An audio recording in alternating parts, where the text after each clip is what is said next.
Changing the filter on the 2024 Toyota Tacoma with the iForce and the iForce Max engines is relatively straightforward. It takes less than 5 minutes and requires no tools.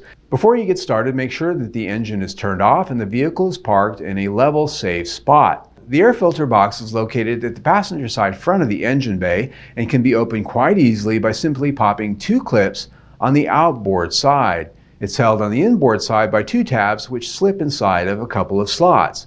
By lifting up the box and pulling it away from the tab slots, you can then open it up and pull it away, allowing you to pull the filter out. To replace the filter, simply reverse the process by placing the new filter in the box, push the tabs back into the slots, and then push down the top and pop the clips. Just make sure that everything is seated properly and there aren't any gaps or pinched edges.